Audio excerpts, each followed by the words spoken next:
السلام علیکم ورحمۃ اللہ وبرکاتہ۔ بسم اللہ الرحمن الرحیم۔ میری بیوی شادی سے پہلے ہی پارلر کا کام کرتی تھی اور میں سعودیہ میں ڈرائیور تھا۔ 2 سال بعد واپس آیا تو میری 7 سالہ بیٹی مجھے سہمی ہوئی معلوم ہوئی۔ دوسرے دن ہی کہنے لگی، ابا آئس کریم کھانے چلیں۔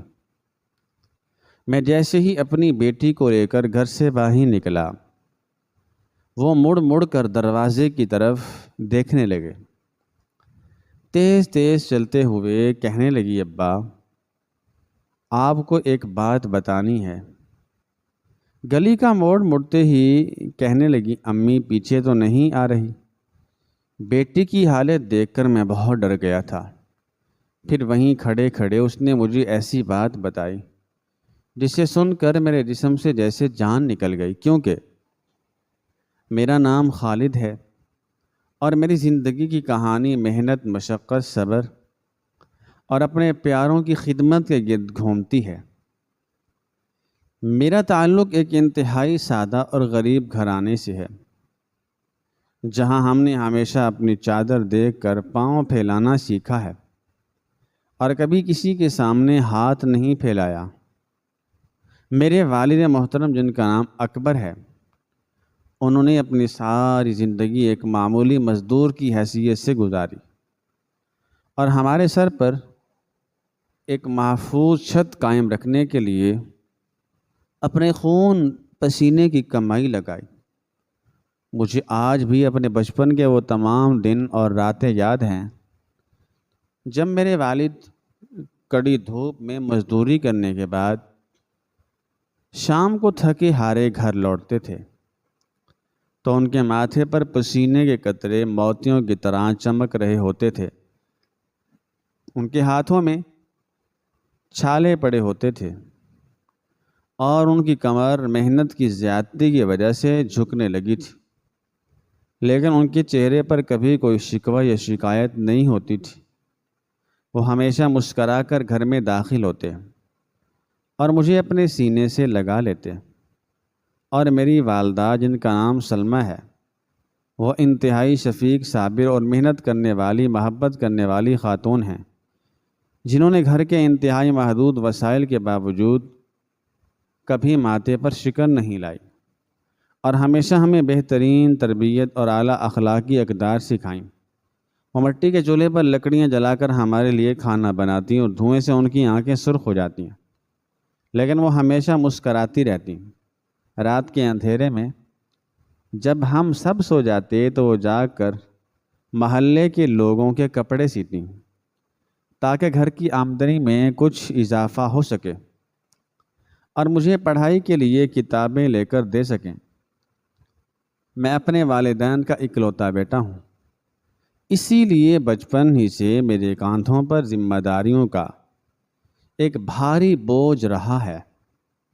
میں نے اپنے والدین کو اپنے لیے بے شمار قربانیاں دیتے دیکھا ہے۔ میرے والد شدید سردی کی پرواہ کیے بغیر صبح سویرے منہ اندھیرے گھر سے نکل جاتے اور رات گئے تک محنت مزدوری کرتے تاکہ مجھے کسی چیز کی کمی محسوس نہ ہو، اور میری والدہ اپنے حصے کا کھانا بھی مجھے کھلا دیتی تاکہ میں پیٹ بھر کر کھا سکوں اور میری نشو و نما میں کوئی کمی نہ رہ جائے۔ ان کی اس لاتعداد اور بے لوث قربانیوں کے دیکھ کر میں نے اپنے دل میں پختہ ارادہ کر لیا تھا کہ جب میں بڑا ہو جاؤں گا اور کمانے کے قابل ہو جاؤں گا تو میں اپنے والدین کی ہر خواہش پورا کروں گا، انہیں دنیا کی ہر وہ خوشی دوں گا جس کے وہ حقدار ہیں، اور انہیں کبھی کوئی کام نہیں کرنے دوں گا۔ وقت کا پہیہ تیزی سے گھومتا رہا اور میں جوانی کی دہلیز پر قدم رکھ چکا تھا۔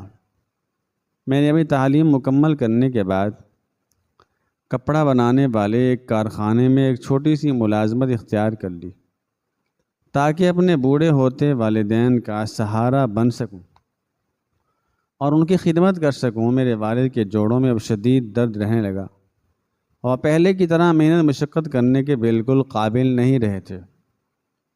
جبکہ میری والدہ کو بھی دمے اور سانس کی شدید تکلیف نے گھیر لیا تھا۔ ان حالات میں میرے کندھوں پر گھر چلانے کی پوری ذمہ داری آ گئی تھی۔ میں صبح سویرے کارخانے جاتا اور رات گئے تک وہاں کام کرتا تاکہ زیادہ سے زیادہ پیسے کما سکوں۔ جب میں نے باقاعدہ کمانا شروع کیا تو خاندان کے بزرگوں اور رشتہ داروں نے میری شادی کے حوالے سے باتیں شروع کر دیں۔ میرے والدین کی بھی یہی دلی خواہش تھی کہ وہ اپنی زندگی میں میرے سر پر سہرا سجا دیکھیں اور اپنے گھر میں ایک فرما بردار بہو لے کر آئیں جو ان کے بڑھاپے کا سہارا بنے اور گھر کے کام کاج سنبھالے۔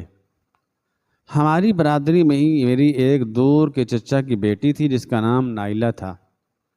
نائلہ ایک انتہائی سمجھدار، محنتی اور سلیقہ شعار لڑکی تھی۔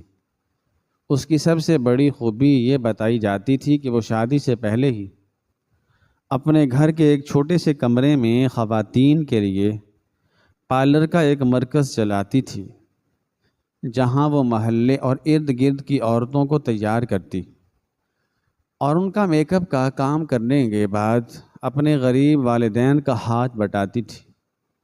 میرے والدین کو نائلہ کی یہ محنت اور لگن بہت پسند آئی اور انہوں نے میرے لیے نائلہ کا رشتہ مانگ لیا۔ نائلہ کے والدین نے بھی بخوشی اس رشتے کو قبول کر لیا اور یوں ہماری شادی کی تاریخ طے پا گئی۔ میں دل ہی دل میں خوش تھا کہ مجھے ایک ایسی جیون ساتھی مل رہی ہے جو محنتی ہے اور حالات کا مقابلہ کرنا جانتی ہے۔ شادی کی تقریبات انتہائی سادگی اور روایتی انداز میں منعقد ہوئیں اور نائلہ میری دلہن بن کر میرے گھر آ گئی۔ شادی کے ابتدائی دن کسی حسین خواب کی طرح گزرے۔ نائلہ نے گھر آتے ہی سارے کاموں کی ذمہ داری اپنے سر لے لی اور میرے ضعیف والدین کی اس قدر خدمت کی کہ میں خود حیران رہ گیا۔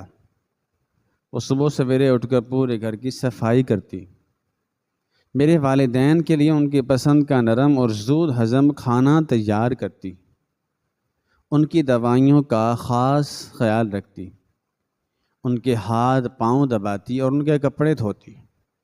ان سب کاموں سے فارغ ہو کر وہ دوپہر کے وقت گھر کے ہی ایک بیرونی کمرے میں اپنا پارلر کا کام شروع کر دیتی، جو ہم نے خاص طور پر اس کے لیے تیار کروایا تھا۔ نائلہ کے ہاتھ میں ایک عجیب سا جادو تھا اور اس کا اخلاق اتنا میٹھا تھا کہ جلد ہی محلے کی تمام عورتیں اسی کے پاس آنے لگیں اور اس کی کمائی میں خاطر خواہ اضافہ ہو گیا اور وہ اپنی کمائی کا ایک بڑا حصہ گھر کے اخراجات اور میرے والدین کی ادویات پر خرچ کرتے تھے، جس سے مجھے بہت سکون ملتا۔ میری والدہ اور میرے والد بھی نائلہ کو اپنی سگی بیٹیوں سے بڑھ کر پیار کرنے لگے تھے اور ہر وقت اسے دعائیں دیتے رہتے تھے۔ میں جب سارا دن کام کاج کی شدید تھکاوٹ کے بعد رات کو گھر لوٹتا تو نائلہ کا مسکراتا ہوا چہرہ اور میرے والدین کی دعائیں میری ساری تھکن دور کر دیتی۔ میں اللہ کا شکر ادا کرتا کہ اس نے مجھے اتنی نیک اور خدمت گزار بیوی عطا کی ہے۔ ہماری اس چھوٹی سی اور خوشحال دنیا میں مزید رنگ اور رونق اس وقت آ گئی جب اللہ تعالیٰ نے ہمیں ایک انتہائی خوبصورت پیاری بیٹی کی نعمت سے نوازا۔ ہم نے اس کا نام انتہائی محبت سے فاطمہ رکھا۔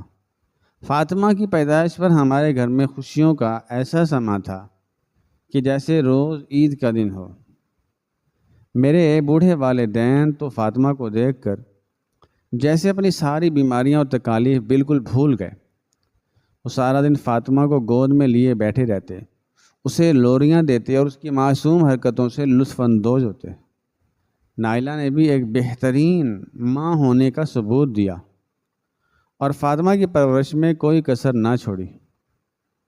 وقت یوں ہی ہنسی خوشی گزرتا رہا اور فاطمہ آہستہ آہستہ بڑی ہونے لگی، لیکن پھر اچانک حالات نے ایک نیا اور انتہائی بھیانک موڑ لیا۔ ہمارے ملک میں شدید ترین معاشی بحران آ گیا۔ مہنگائی اس قدر بڑھ گئی کہ غریب انسان کا جینا محال ہو گیا۔ اشیاء خورد و نوش کی قیمتیں آسمان سے باتیں کرنے لگیں، اور ادویات کی قیمتوں میں بھی بے تحاشا اضافہ ہو گیا۔ اسی دوران جس کارخانے میں میں کام کرتا تھا، وہ مالکان کے باہمی جھگڑے کی وجہ سے اچانک بند ہو گیا، اور میں راتوں رات بے روزگار ہو گیا۔ میری راتوں کی نیندیں اڑ گئیں، اور میں ہر وقت اسی پریشانی اور کرب میں مبتلا رہنے لگا کہ اب گھر کا خرچ کیسے چلے گا، اور میرے والدین کا علاج کیسے ہوگا۔ نائلہ کی کمائی سے گھر کا آدھا خرچ تو نکل آتا تھا، لیکن میرے والدین کی دوائیاں اور فاطمہ کی ضروریات پوری کرنا قطعی طور پر ناممکن ہوتا جا رہا تھا۔ اس نے کئی جگہ نئی نوکری کی تلاش میں دھکے کھائے، لوگوں کی منتیں کی، لیکن کہیں بھی کوئی مناسب روزگار نہ مل سکا۔ غربت اور تنگ دستی ہمارے دروازے پر دستک دینے لگی تھی، اور میرے والدین کی طبیعت بھی مناسب علاج نہ ہونے کی وجہ سے دن بدن خراب ہوتی جا رہی تھی۔ ان مشکل اور صبر آزما حالات میں میرے ایک انتہائی قریبی دوست نے مجھے مشورہ دیا کہ مجھے روزگار کی تلاش میں ملک سے باہر چلے جانا چاہیے۔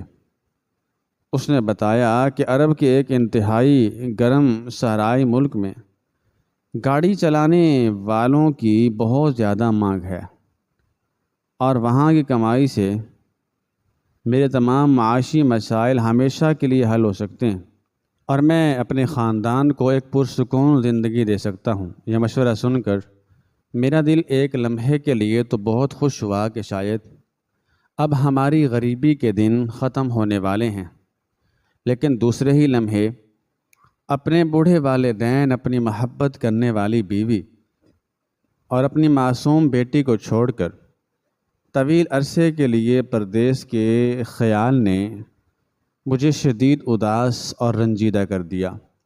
میں نے گھر میں آ کر یہ بات نائلہ اور اپنے والدین کو بتائی تو وہ سب بھی شدید پریشان ہو گئے۔ میری والدہ تو رونے لگیں اور کہنے لگیں کہ وہ مجھے خود سے دور نہیں بھیج سکتی، لیکن پھر حالات کی نزاکت کو سمجھتے ہوئے سب نے یہی فیصلہ کیا کہ مجھے اپنے خاندان کے بہتر مستقبل اور والدین کے علاج کے لیے یہ کڑوا گھونٹ پینا ہی پڑے گا۔ نائلہ نے اس موقع پر ایک انتہائی مضبوط اور باہمت عورت کا کردار ادا کیا، جس نے مجھے مکمل طور پر تسلی ہو گئی۔ اس نے میرے ہاتھ پکڑ کر کہا کہ تم بالکل بے فکر ہو کر جاؤ، میں پیچھے سے گھر کا سارا نظام بخوبی سنبھال لوں گی، میں اپنے کام کو مزید بڑھاؤں گی اور تمہارے والدین کا بالکل ویسے ہی خیال رکھوں گی جیسے تم رکھتے ہو، بلکہ تم سے بھی بڑھ کر ان کی خدمت کروں گی۔ نائلہ کی ان باتوں اور دلاسوں نے میرے دل کو بہت حوصلہ دیا، اور میں نے پردیس جانے کی تیاریاں شروع کر دیں۔ میرے دوست کی مدد سے میرے سفری کاغذات تیار ہو گئے، اور مجھے اس عرب ملک جانے کی اجازت بھی مل گئی۔ وہ دن میرے لیے کسی قیامت سے کم نہ تھا، جب میں اپنے زار و قطار روتے ہوئے والدین بلکتی ہوئی نائلہ اور اپنی چھوٹی سی فاطمہ کو روتا ہوا چھوڑ کر ہوائی جہاز کے اڈے کی طرف روانہ ہوا۔ میرا دل خون کے آنسو رو رہا تھا، میری ٹانگیں کانپ رہی تھیں، لیکن میں جانتا تھا کہ یہ عظیم قربانی میرے خاندان کی بقا کے لیے ناگزیر ہے۔ طویل اور تھکا دینے والے ہوائی سفر کے بعد جب میں نے اس اجنبی سرزمین پر قدم رکھا تو وہاں کی شدید ترین گرمی اور انجان ماحول نے مجھے شدید گھبراہٹ میں مبتلا کر دیا۔ وہ ایک ایسا صحرائی علاقہ تھا جہاں سورج آگ برساتا تھا، لیکن میں نے اپنے دل کو مضبوط کیا اور محنت مزدوری کا آغاز کر دیا۔ میرا کام ایک مالدار مقامی شخص کی گاڑی چلانا تھا۔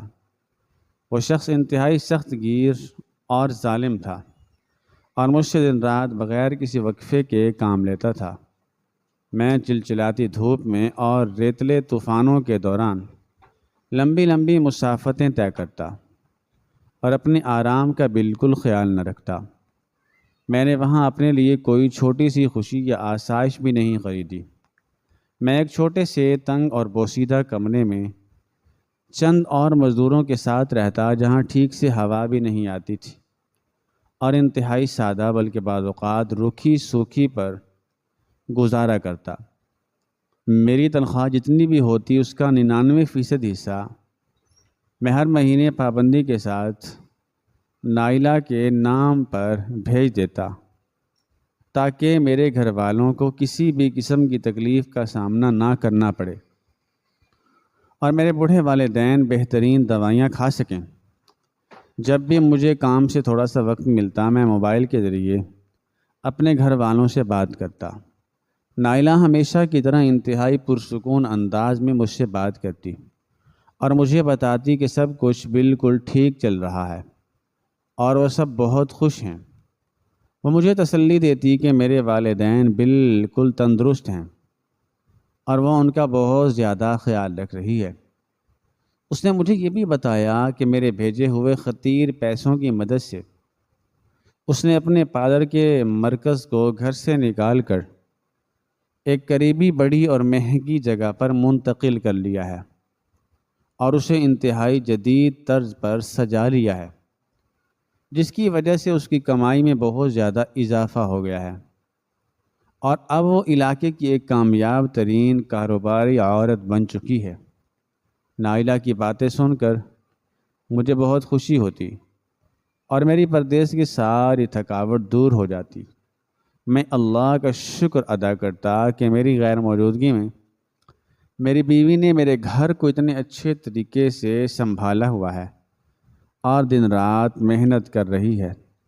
میں اپنی بیٹی فاطمہ کی میٹھی میٹھی باتیں سننے کے لیے ترس جاتا، لیکن نائلہ اکثر کہتی کہ فاطمہ سو رہی ہے یا کھیل میں مصروف ہے یا پڑھائی کر رہی ہے۔ اسی طرح دن ہفتوں میں، ہفتے مہینوں میں اور مہینے سالوں میں بدلتے گئے اور میری جلا وطنی کو پورے 2 سال کا طویل عرصہ گزر گیا۔ ان 2 سالوں میں میں نے ایک دن کی بھی چھٹی نہیں کی تھی اور نہ ہی اپنے لیے کوئی نیا لباس خریدا تھا۔ میرے جوتے گھس چکے تھے اور میرے کپڑے پرانے ہو گئے تھے، لیکن میں بس صرف اور صرف اپنے گھر والوں کے بہتر مستقبل کے لیے خون پسینہ ایک کرتا رہا۔ 2 سال مکمل ہونے پر میں نے اپنے مالدار مالک سے درخواست کی کہ مجھے 2 مہینے کی چھٹی دے دی جائے تاکہ میں اپنے وطن واپس جا کر اپنے بوڑھے والدین، بیوی اور بیٹی سے مل سکوں۔ اس نے میری مسلسل محنت اور ایمانداری کو دیکھتے ہوئے میری چھٹی منظور کر لی اور میں نے واپسی کا سفری پروانہ حاصل کر لیا۔ میری خوشی کا کوئی ٹھکانہ نہ تھا۔ 2 سال کی طویل اور صبر آزما جدائی کے بعد اپنے پیاروں سے ملنے کا تصور ہی مجھے دیوانہ کیے جا رہا تھا، اور روانگی سے قبل میں نے بازار جا کر سب کے لیے ڈھیروں تحائف خریدے اور بوڑھے والد کے لیے ایک انتہائی نرم اور گرم چادر اور نفیس سفید لباس خریدا۔ اپنی والدہ کے لیے بھی خوبصورت کپڑے اور ایک انتہائی قیمتی جائے نماز خریدی۔ نائلہ کے لیے میں نے اپنی حیثیت سے بڑھ کر سونے کا ایک خوبصورت ہار، مہنگی خوشبوئیں اور دیدہ زیب ملبوسات خریدے، اور اپنی جان سے پیاری بیٹی فاطمہ کے لیے ڈھیر سارے کھلونے، رنگ برنگے کپڑے اور مزیدار مٹھائیاں خرید کر اپنے سامان میں انتہائی احتیاط سے بند کر لیں۔ ہوائی جہاز کا وہ سفر مجھے صدیوں پر محیط محسوس ہو رہا تھا۔ میرا دل شدت سے دھڑک رہا تھا اور میری آنکھیں بار بار اپنے گھر والوں کی تصویریں دیکھ رہی تھیں۔ مجھے یوں لگ رہا تھا کہ وقت کی رفتار سست پڑ گئی ہے۔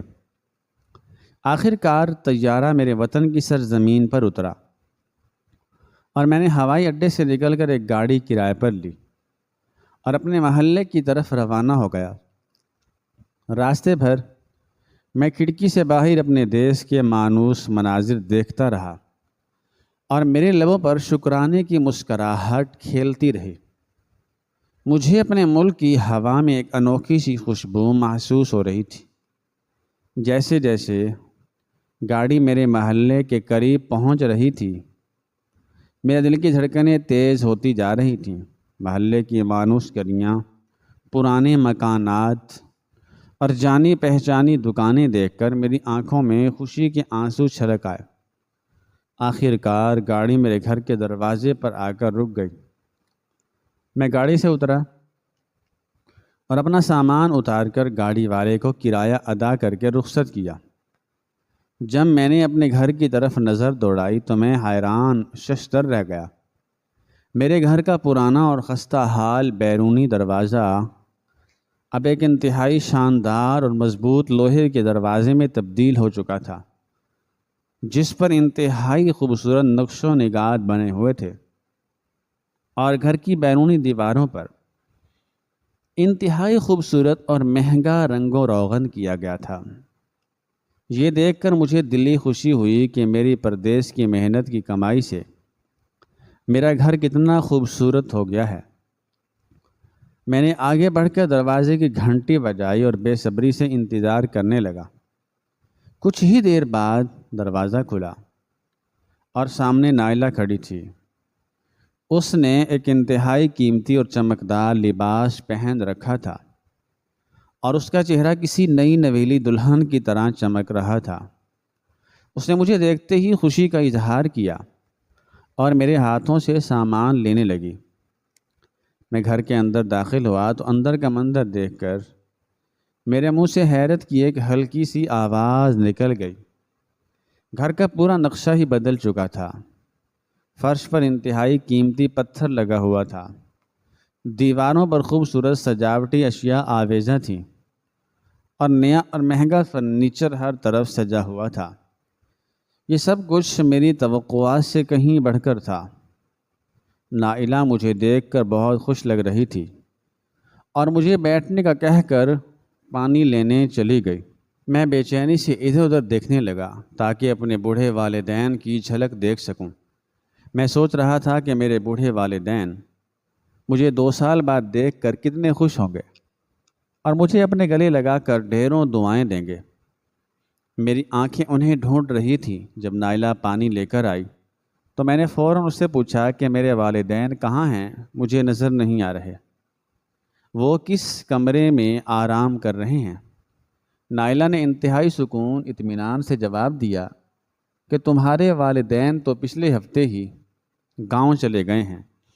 وہاں تمہارے چچا کی طبیعت کچھ خراب تھی، اور ویسے بھی گاؤں کی کھلی اور تازہ ہوا تمہارے والدین کی گرتی ہوئی صحت کے لیے بہت مفید ہے، اس لیے وہ کچھ دن کے لیے وہاں رہنے گئے ہیں اور جلد ہی واپس آ جائیں گے۔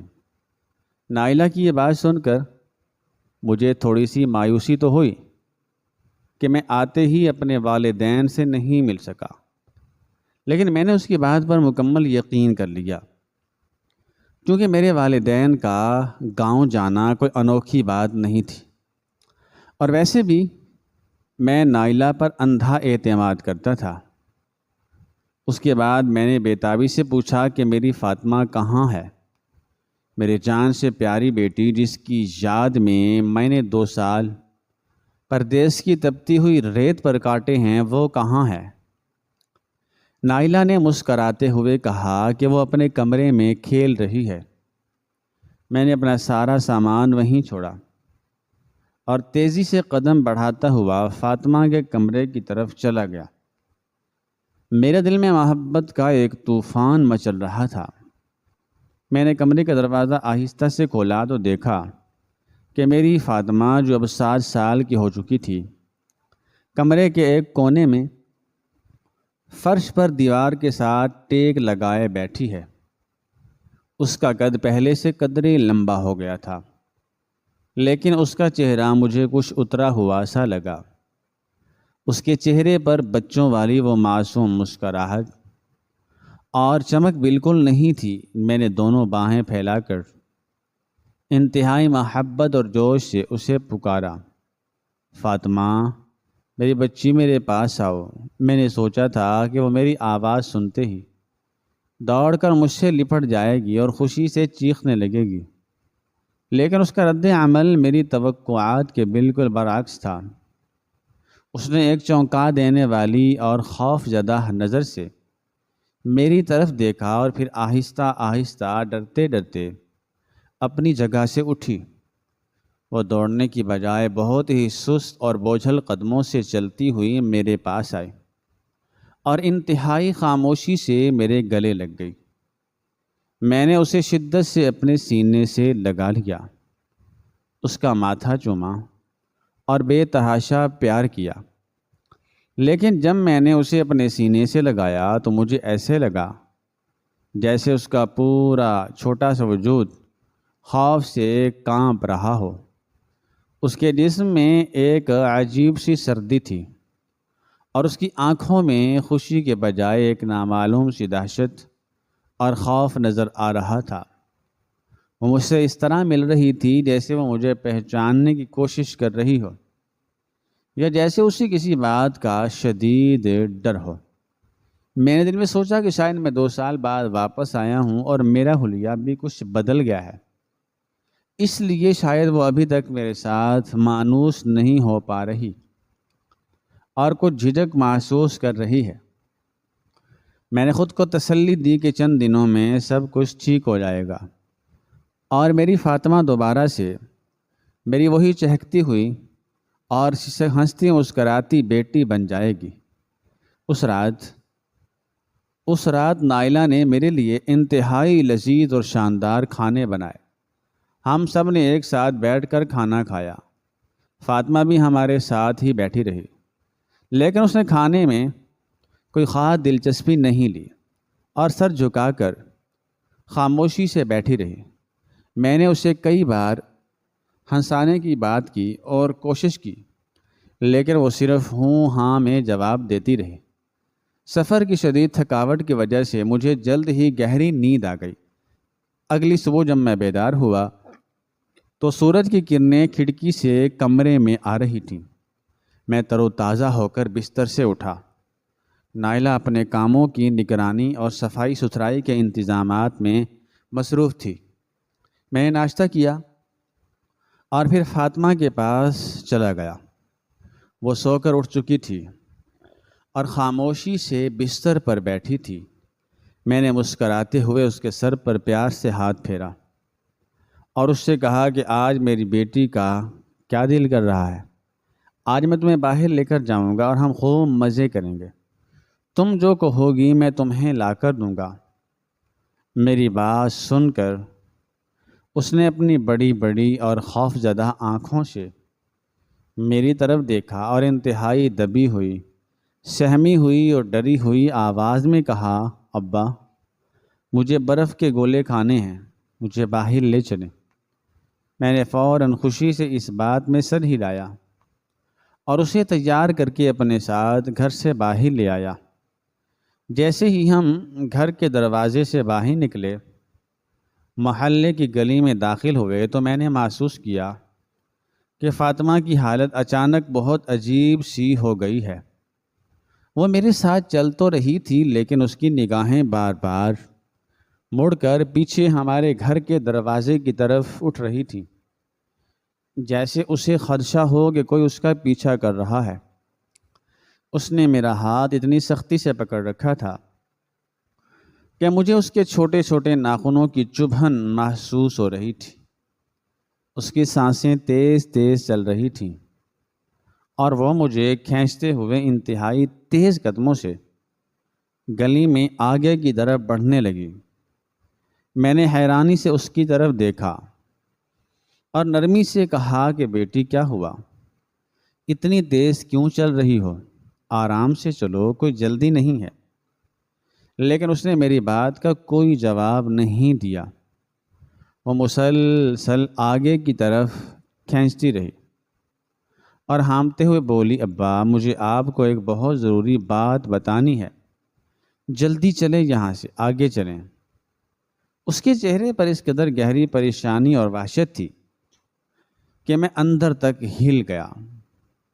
ہم تیزی سے چلتے ہوئے محلے کی گلی کا موڑ مڑ کر مین سڑک کے کنارے آ گئے۔ یہاں پہنچ کر اس نے رک کر ایک لمبا اور گہرا سانس لیا۔ اس کا پورا جسم ایک سوکھے پتے کی طرح بری طرح لرز رہا تھا اور اس کی آنکھوں میں آنسوؤں کا ایک طوفان امڈ آیا تھا۔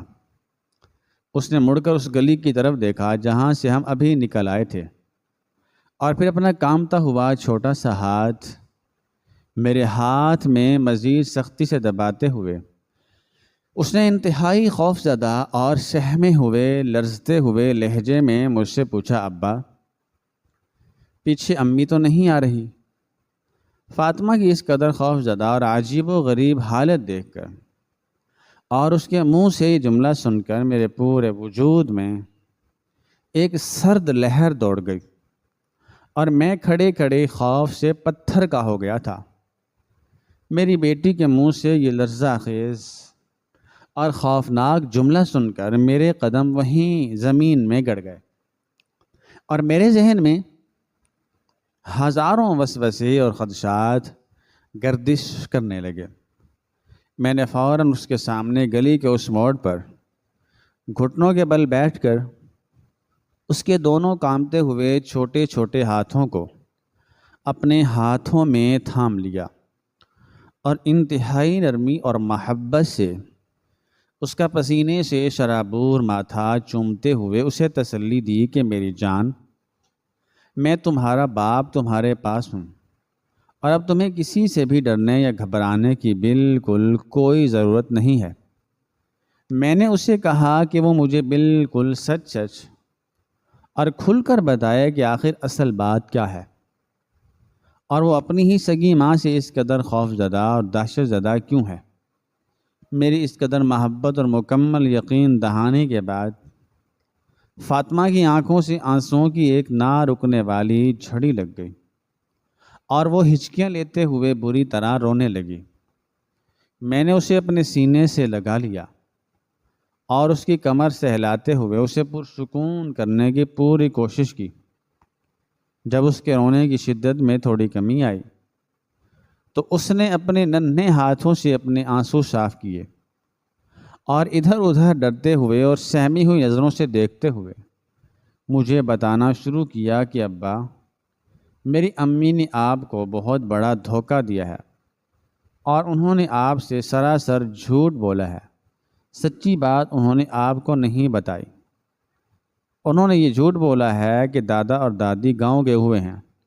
یہ سن کر میرے کانوں میں جیسے سائیں سائیں ہونے لگی۔ میرا دل زور زور سے دھڑکنے لگا۔ فاطمہ نے کانپتی ہوئی اور رندی ہوئی آواز میں مجھے بتایا کہ امی نے پچھلے 1.5 سال سے دادا اور دادی کو گھر کے پچھواڑے موجود اس خستہ حال اور بدبودار کباڑ خانے میں قیدیوں کی طرح بند کر رکھا ہے، جہاں پرانی اور ٹوٹی ہوئی چیزیں پڑی رہتی ہیں۔ اس نے روتے ہوئے مزید بتایا کہ امی ان کی دوائیوں کے لیے آنے والے سارے پیسے خود رکھ لیتی اور ان پر 1 روپیہ بھی خرچ نہیں کرتی۔ دادا اور دادی سارا دن اس اندھیرے کمرے میں تکلیف سے کراہتے رہتے ہیں اور امی انہیں باہر نکلنے کی بالکل اجازت نہیں دیتی۔ فاطمہ کی یہ باتیں میرے لیے کسی قیامت سے کم نہیں تھی۔ میرا دماغ مکمل طور پر سن ہو رہا تھا اور مجھے اپنے کانوں پر بالکل یقین نہیں آ رہا تھا، لیکن فاطمہ کی سسکیوں اور اس کی آنکھوں کا گہرا خوف مجھے یہ ماننے پر مجبور کر رہا تھا کہ ایک معصوم بچی اتنا بڑا اور بھیانک جھوٹ نہیں بول سکتی۔ فاطمہ نے مزید دل دہلا دینے والے انکشافات کرتے ہوئے بتایا کہ ابا، امی رات کے اندھیرے میں جب سارا محلہ گہری نیند سو جاتا ہے تو دادا اور دادی کو اس کباڑ خانے سے باہر نکالتی ہے اور ان بیمار اور کمزور بوڑھوں سے اپنے پادر کا سارا کچرا اور غلاظت صاف کرواتی ہیں، اور اگر وہ تھکاوٹ یا بیماری کی وجہ سے کام آہستہ کرتے ہیں تو امی انہیں بہت برا بھلا کہتی ہیں اور انہیں شدید ڈانٹتی ہیں۔ یہ سن کر میرے جسم کا سارا خون جیسے جم سا گیا اور میری آنکھوں کے سامنے اندھیرا چھانے لگا۔ مجھے ایسا محسوس ہوا جیسے کسی نے میرے دل پر ایک انتہائی بھاری ہتھوڑا مار دیا ہو۔ فاطمہ رکنے کا نام نہیں لے رہی تھی۔ وہ مجھے روک کر بتا رہی تھی کہ امی، ان بوڑھے اور بے بس انسانوں کو صرف وہی بچا کھچا اور جھوٹا کھانا دیتی ہیں جو رات کو ہم چھوڑ دیتی ہیں، اور بعض اوقات تو انہیں کئی دن تک بھی بھوکا رہنا پڑتا ہے۔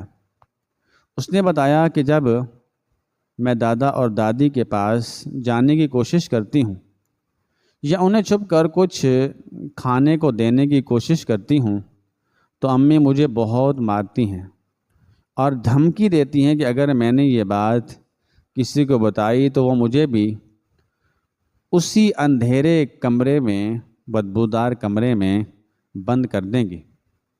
یہ سن کر میری آنکھوں سے بے اختیار آنسو بہنے لگے۔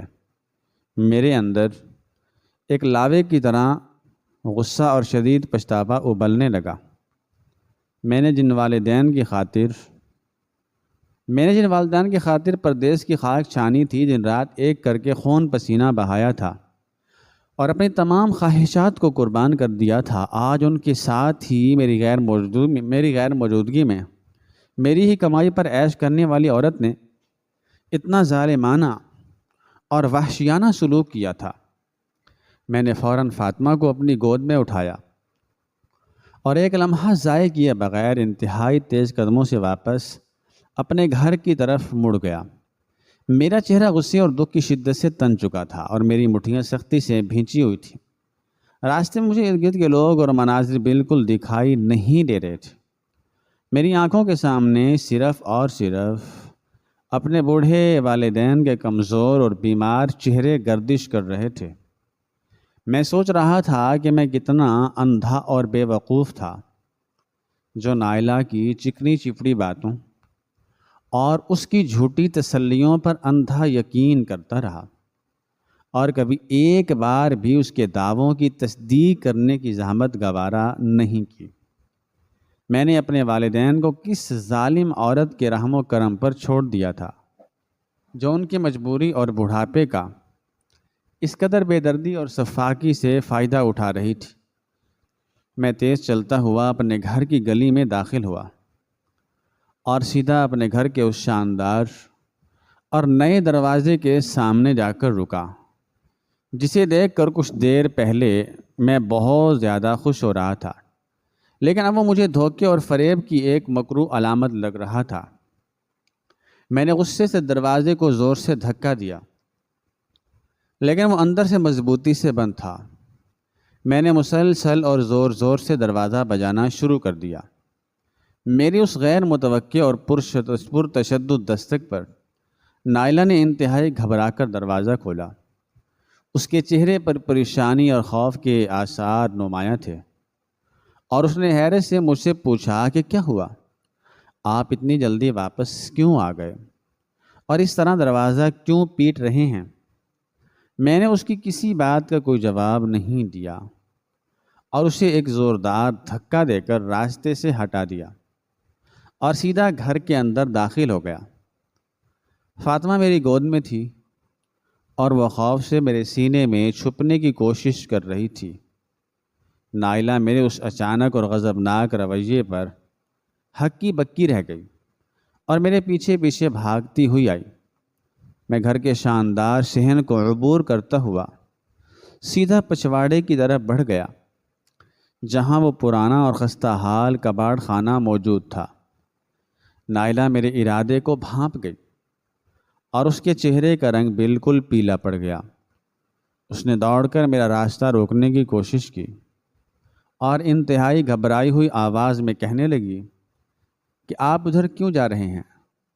وہاں کچھ نہیں ہے، بس پرانا سامان اور کچرا پڑا ہے، آپ اندر چلیں، میں آپ کے لیے گرم چائے بناتی ہوں۔ لیکن اس کی یہ بو کھلاہٹ اور گھبراہٹ میرے شک کو مکمل یقین میں بدل چکی تھی۔ میں نے ایک بار پھر اسے سختی سے پیچھے دھکیلا اور کباڑ خانے کے اس بوسیدہ اور دیمک زدہ لکڑی کے دروازے کے سامنے جا کر کھڑا ہو گیا۔ اس دروازے پر باہر سے ایک انتہائی بھاری اور زنگ آلود تالا لٹک رہا تھا، جس نے میرے دل کی آخری وہم کو بھی مکمل طور پر دور کر دیا کہ میرے والدین گاؤں میں ہیں۔ میں نے نائلہ کی طرف ایک انتہائی غضبناک اور خونخوار نظر ڈالی اور اس سے گرجدار آواز میں تالے کی چابی مانگی۔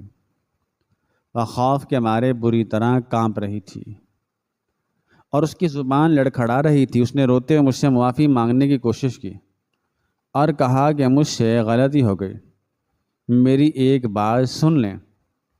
لیکن میں اس کی کوئی بھی جھوٹی کہانی یا مکارانہ عذر سننے کے موڈ میں ہرگز نہیں تھا۔ میں نے دیوانہ وار ادھر ادھر دیکھا اور پاس ہی پڑا ہوا ایک بھاری لوہے کا ڈنڈا اٹھا لیا اور پوری طاقت سے اس زنگ آلود تالے پر دے مارا، اور 2-3 انتہائی زوردار ضربوں کے بعد وہ پرانا تالا ٹوٹ کر نیچے گر گیا اور میں نے کانپتے ہوئے ہاتھوں سے اس بدبودار اور اندھیرے کمرے کا دروازہ کھول دیا۔ جیسے ہی دروازہ کھلا تو اندر سے ایک انتہائی تعفن زدہ اور گھٹن زدہ بدبو کا ایسا بھبکا باہر آیا جس نے میرے دماغ کو چکرا کر رکھ دیا۔ کمرے میں گھپ اندھیرا تھا اور دن کے وقت بھی وہاں روشنی کا کوئی گزر نہیں تھا۔ میں نے اپنی جیب سے موبائل نکالا اور اس کی تیز روشنی کمرے کے اندر ڈالی۔ اندر کا دل خراش اور لرزہ خیز منظر دیکھ کر میرے پیروں تلے سے زمین نکل گئی اور میرے حلق سے ایک دلدوز چیخ نکل گئی۔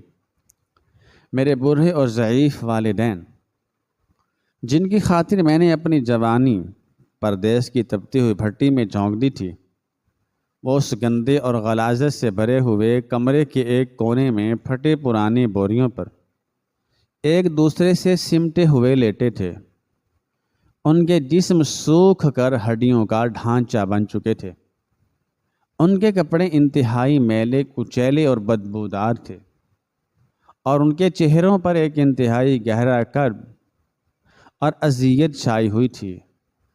دروازہ کھلنے کی زوردار آواز اور تیز روشنی پڑنے پر انہوں نے انتہائی خوف زدہ اور سہمے ہوئے انداز میں اپنے کانپتے ہوئے ہاتھ اپنے چہروں کے آگے کر لیے، جیسے وہ کسی مار پڑنے کے ڈر سے خود کو بچانے کی ناکام کوشش کر رہے ہوں۔ ان کی یہ بے بسی اور مظلومیت دیکھ کر میرا دل ٹکڑے ٹکڑے ہو گیا۔ میں لوہے کا ڈنڈا وہیں پھینک کر دیوانہ وار ان کی طرف دوڑا اور ان کے قدموں میں گر کر زوردار آواز سے رونے لگا۔ میں نے اپنے والد کے انتہائی کمزور اور کانپتے ہوئے ہاتھوں کو چوما تو انہوں نے میری آہٹ اور میری آواز پہچان کر اپنی کمزور اور دھنسی ہوئی آنکھیں کھولیں اور مجھے اپنے سامنے دیکھ کر ان کی آنکھوں سے بے تحاشا آنسو بہنے لگے۔ میری والدہ نے روتے ہوئے اپنے نحیف اور کمزور بازو میرے گلے میں ڈال دیے اور مجھے اپنے سوکھے ہوئے سینے سے لگا کر سسکیاں لینے لگی۔ میں مسلسل ان سے معافی مانگ رہا تھا کہ میں نے انہیں کس ظالم عورت کے حوالے کر دیا تھا اور میں کتنا بڑا مجرم و نافرمان بیٹا ہوں کہ مجھے ان کی اس لرزہ خیز تکلیف کا رتی بھر بھی اندازہ نہ ہو سکا۔ میرے والد نے انتہائی کمزور اور کپ کپاتی ہوئی آواز میں مجھے بتایا کہ بیٹا، جب تم پردیس چلے گئے تو کچھ دن بعد ہی نائلہ نے اپنا اصلی رنگ دکھانا شروع کر دیا۔ اس نے ہمارے کپڑے چھین لیے اور ہمیں اس کباڑ خانے میں قید کر دیا۔ وہ ہمیں جانوروں سے بھی بدتر سمجھتی تھی اور تمہارے بھیجے ہوئے پیسوں سے اپنی عیاشیاں کرتی تھی، اپنا کاروبار بڑھاتی تھی۔ ہم نے کئی بار اس کے آگے ہاتھ جوڑے اور منتیں کیں کہ ہمیں ہمارے حال پر چھوڑ دے، لیکن اس کے دل میں رحم نام کی کوئی چیز نہیں تھی۔ وہ ہمیں راتوں کو جگا کر اپنے غلاظت بھرے کام کرواتی اور ہم بیماری کی حالت میں بھی اس کے خوف سے سب کچھ برداشت کرتے رہے، کیونکہ ہمارے پاس کوئی اور راستہ نہیں تھا اور ہم تمہاری زندگی میں کوئی پریشانی نہیں لانا چاہتے تھے۔ ان کی یہ دردناک باتیں سن کر میرا کلیجہ پھٹ رہا تھا اور میرا غصہ بے قابو ہوتا جا رہا تھا۔ میں نے اپنے والدین کو انتہائی نرمی سے سہارا دے کر اس دوزخ سے باہر نکالا اور گھر کے شاندار اور روشن صحن میں لا کر ان قیمتی صوفوں پر بٹھایا جو میری ہی محنت کی کمائی سے خریدے گئے تھے۔ نائلہ ایک کونے میں کھڑی مسلسل رو رہی تھی اور گڑ گڑا کر معافیاں مانگ رہی تھی کہ اسے شیطان نے بہکا دیا تھا اور وہ پیسوں اور لالچ کی اندھی ہو چکی تھی۔ میں نے اس کی طرف انتہائی نفرت اور حقارت سے دیکھا اور اس پر چیختے ہوئے کہا کہ تم نے میری غیرت، میری سچی محبت اور میرے اندھے اعتماد کا جو جنازہ نکالا ہے اس کی کوئی معافی نہیں ہے۔ تم نے میرے ان بوڑھے والدین کے ساتھ جو درندگی اور ظلم کیا ہے، جو میری جان سے بھی بڑھ کر مجھے عزیز ہیں۔ تم نے میرے خون پسینے کی کمائی کو ان کی دواؤں پر لگانے کی بجائے اپنی جھوٹی شان و شوکت اور ہوس پر لٹایا اور انہیں موت کے منہ تک پہنچا دیا۔ میں نے اسی وقت فیصلہ کر لیا کہ اب اس مکار اور ظالم عورت کے ساتھ میرا کوئی رشتہ باقی نہیں رہا۔ میں نے اسے دھکے دے کر اپنے گھر سے ہمیشہ کے لیے باہر نکالنے کا ارادہ کر لیا تھا، لیکن جب میں نے اپنے والدین کی ان دھنسی ہوئی آنکھوں، ان کے سوکھے ہوئے چہروں اور ان کی اس قابل رحم حالت کو دیکھا اور پھر پورے گھر کی اس عالی شان سجاوٹ کو دیکھا جو میری سخت محنت کی کمائی اور میرے والدین کی زندگیوں کو داؤ پر لگا کر بنائی گئی تھی، تو مجھ پر ایک عجیب سی اذیت ناک کیفیت طاری ہو گئی۔ میری وہ تمام خوشیاں جو میں پردیس سے واپس لے کر آیا تھا، وہ ساری امیدیں جو میں نے اپنے خاندان کے لیے سجا رکھی تھیں، وہ سب ایک ہی لمحے میں خاک میں مل چکی تھیں۔ مجھے یہ احساس بری طرح اندر ہی اندر کھائے جا رہا تھا کہ میں دنیا کی نظروں میں کتنا مجبور اور ناکام انسان بن چکا ہوں، جس نے پیسوں کی خاطر اپنے ہی والدین کو ایک ایسی اذیت ناک قید میں تنہا چھوڑ دیا تھا جس کا تصور کر کے ہی روح کام جاتی ہے۔ میری آنکھوں کے سامنے اپنے والدین کی وہ ساری انمول قربانیاں گھوم رہی تھیں جو انہوں نے میری پیدائش سے لے کر میری جوانی تک دی تھی، اور میں نے ان کا کیا صلہ دیا تھا؟ میری نظروں کے سامنے ہی وہ ساری کٹھن راتیں گردش کرنے لگیں جو میں نے پردیس کی شدید گرمی اور تنہائی میں اپنے والدین کے روشن مستقبل کے خواب دیکھتے ہوئے گزاری تھی، اور بدلے میں مجھے یہ ذلت اور رسوائی ملی۔ میری بیوی ہی نے میری ہی چھت کے نیچے میری ہی پیسوں کے بلبوتے پر میرے ہی والدین کو جانوروں سے بھی بدتر زندگی گزارنے پر مجبور کر دیا۔ میں جتنا نائلہ کے اس مکروہ اور شرمناک فعل پر غصے میں تھا، اس سے کہیں زیادہ میں اپنے آپ سے نفرت کر رہا تھا کہ میں نے ایک اندھے اعتبار کے نشے میں اتنی بڑی غفلت کیسے کر دی۔ میری بیٹی فاطمہ کی وہ سہمی ہوئی اور خوف زدہ حالت، میرے والدین کی سسکیاں اور نائلہ کی وہ جھوٹی چمک دمک، یہ سب چیزیں میرے دماغ میں ایک طوفان برپا کر رہی تھیں۔ مجھے اپنا وجود ایک بوجھ محسوس ہونے لگا اور میری ساری کمائی اور میری ساری محنت مجھے منہ چڑھاتی ہوئی محسوس ہو رہی تھی۔ میں نے نائلہ کو ایک بھی لمحہ ضائع کیے بغیر اپنے ماں باپ کے سامنے طلاق دے دی، کیونکہ اس کے لیے اب میرے پاس صرف اور صرف بے پناہ نفرت کے سوا کچھ نہیں بچا تھا۔ میں اپنے ضعیف اور مظلوم والدین کے قدموں میں بیٹھ گیا اور ان کی خدمت کرنے کا وہ عہد جو میں نے بچپن میں کیا تھا وہ مجھے بری طرح یاد آ رہا تھا، اور اپنی اس بے حسی، اپنی اندھی محبت، اپنے غلط فیصلوں اور اپنی اتنی بڑی غفلت پر مجھے اس قدر ندامت اور شرمندگی محسوس ہو رہی تھی کہ میرے اندر تک دکھ اور پچھتاوے کی آگ بھڑک اٹھی۔ اس کہانی سے ہمیں یہ انتہائی اہم اور سبق آموز پیغام ملتا ہے کہ انسان کو رشتوں کے معاملے میں کبھی بھی اندھا اعتماد نہیں کرنا چاہیے، خاص طور پر جب بات ہمارے بوڑھے اور بے بس والدین کی ہو تو ان کی دیکھ بھال کی ذمہ داری صرف پیسوں یا کسی دوسرے انسان کے سہارے پر نہیں چھوڑی جا سکتی۔ خالد کی سب سے بڑی غلطی یہ تھی کہ اس نے اپنی بیوی نائلہ پر حد سے زیادہ بھروسہ کیا اور پردیس کی کمائی میں اس قدر گم ہو گیا کہ اس نے ایک بار بھی براہ راست اپنے والدین سے ان کا حال جاننے کی کوشش نہیں کی۔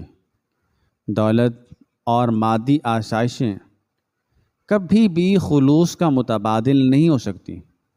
اس کہانی میں نائلہ کا کردار ہمیں یہ سکھاتا ہے کہ لالچ انسان کو کس قدر اندھا اور ظالم بنا سکتی ہے کہ وہ انسانیت کی تمام حدیں پار کر کے ضعیف انسانوں پر ظلم ڈھانے لگتا ہے۔